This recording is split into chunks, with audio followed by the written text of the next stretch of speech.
Well, if you're a fan of Final Fantasy VII, then, well, it's out now. Crisis Core is here. And as well as that, there's a new demo for Forspoken as well. So what better guest to have on the show? We've got Lauren Kaye back. How are you, Lauren? You good? Hi, yeah, I'm doing well. A lot better than I was last time I came on the show. I think it was like midweek through my sickness through the cold, but thankfully it's skedaddled now. The Lemsip kicked in and we're doing better. Lemsip's a dream. Do you know what, Lauren? I'm on the Lemsip at the moment because I think I've maybe caught it through the camera from you. So I think because I've Oh my gosh, I'm definitely so I've got the sorry. oh, it's all right. Look, it happens to the best of us. You know what I mean? You've I got to go know. through I it. know. Tis It's the so season. true. I know. Yeah. But Yeah, it's so so true. Crisis Core remake though, did it live up to expectations? What's your thoughts? Oh my gosh, yeah. I think it's really lived up to the expectations, honestly, because you know it's so difficult to port over a game that has been made for console, or sorry, made for handheld to console, right? Yeah. Like it's one of those things where you can either get it really right or you can get it really wrong, and there's a lot of cases where people have got it really wrong. Years. So like I think a lot of people were really nervous about how this game that is like a decade, maybe almost 2 decades old, Yeah. was going to be perceived, and particularly on like a PlayStation 5. So, they've like completely overhauled the gameplay. It doesn't really feel like the original gameplay wise, other Mm. than the fact that you are holding a big buster sword and slashing through enemies. They kind of gone away with things that maybe were a bit more legacy. Yeah. So obviously, like the Final Fantasy series has moved much more into an action based RPG rather than a turn based RPG, and because Crisis Core came from the time of a sort of more ATB system, it was a lot more of like stopping, starting, Yeah. wait for your AP gauge, like all that kind of thing. And they kind of just said, let's do away with that. Let's just make sure that you can like beat the crap out of people as Zack and, you know, become a Shinra soldier of your dreams, and soldier first class. And I think they really hit the nail on the head with that. They It's sad because there's some things like the DMV system that they kind of did away with. They like sort of pushed it off to the side. This was a thing that you could use to have like status effects and Oh yeah. boosts and stuff like that. Which was very prevalent in the original, but for this one they were just like, no, no, no. It's still there. You can still see it, Yeah. but it doesn't play as big a role as it did in the original. So, there's some things that they said, let's not, but Mm. like it's all for the betterment of the experience. So yeah, I think gameplay wise, it's a lot better. It's really, really, really good upgrade. That's good because I think that's what you want, don't you? Especially when you go from those kind of older consoles and stuff like that, and you play it on those, and then you play it on, PS5, for example. Like, what I mean? You want to kind of, it needs to be smoother because you expect it to be, don't you? Like, well, we're on next gen now. Oh my gosh. We need to be next gen Oh my controls. gosh, yeah. The Literally. worst experience I had was, Kingdom Hearts: Chain of Memories, Oh because like, no. I loved Kingdom Hearts, and, Yeah.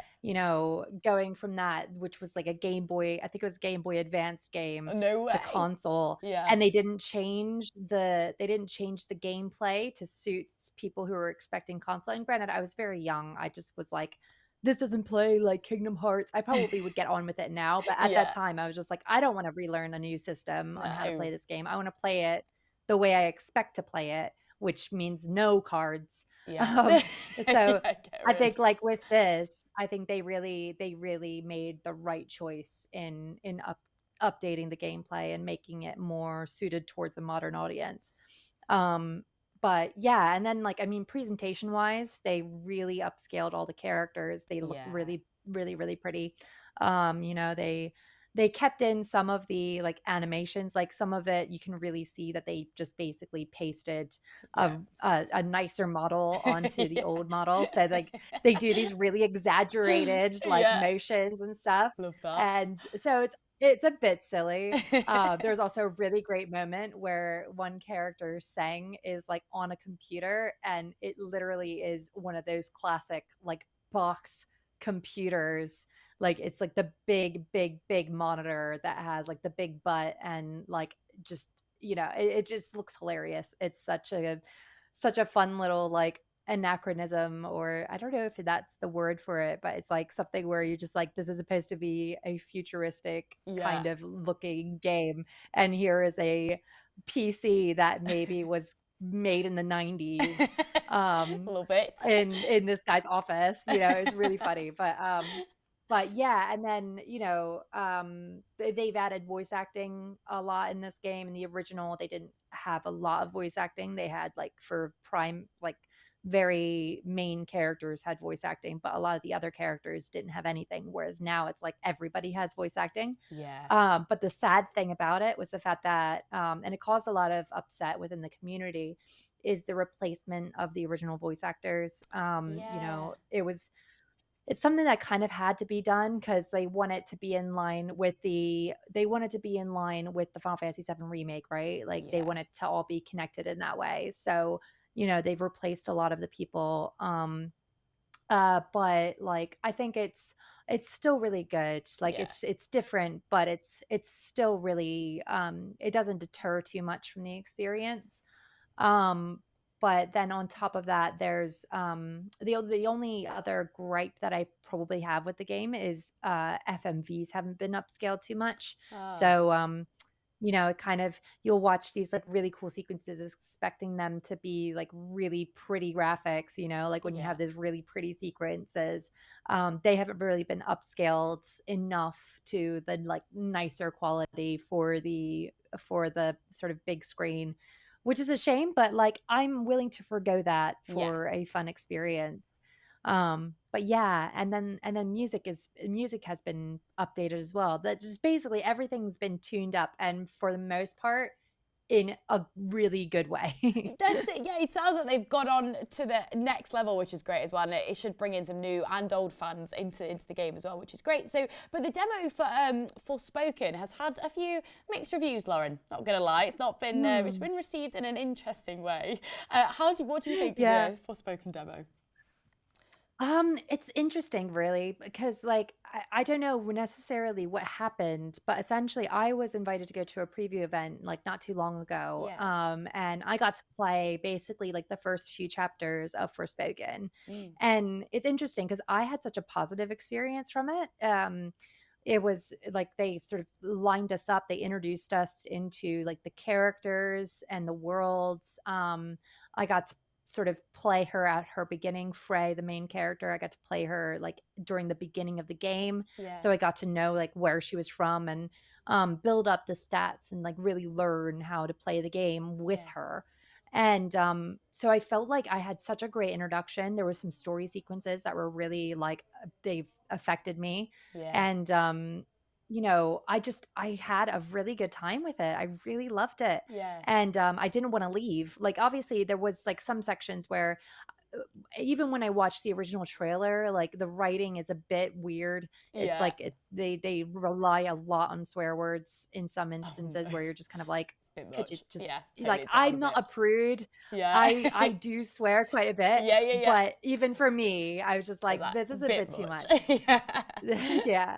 And but yeah, so I'm not going to ignore the fact that there are some bits that maybe needed a bit more polish, Mm, but ultimately it left a very positive impression on me. that's good. So then 2 days before the embargo for us to release our preview, um Square Enix, as a part of the like sort of game awards, Yeah. released a demo. And it was so hard because like I was really excited, like thinking about my experience playing through the game. I was just like, oh, this is gonna change everybody's like ideas and it's gonna make Yeah. everybody excited. Yeah. But it didn't. It did the opposite. And then like Oh. here I am coming with my preview being like, I'm really positive about this game. And people will be like, oh, the demo absolutely stunk. It was Oh horrible. Blah blah blah. And I'm no. just like, well, you didn't actually experience what I experienced. So the demo just kind of throws you in. You don't have like a you don't have context for Oh, that sucks. why Trey is there or Cuff. Yeah. Some people even complain that they wanted to be able to turn off Cuff's voice because they couldn't stand it. And I'm just like, I really liked him. And then like, it had no story whatsoever. And I think that it was just such a massive it was such a massive disservice to this Yeah. game that actually like could potentially be really, really, really well received had it not had this demo Oh, come out. Like they should have just made it so that people played through like chapter 2, which is what I played through. Like yeah. if they had been given the opportunity to just play through chapter 2 and just have that be that, I think fans would be a lot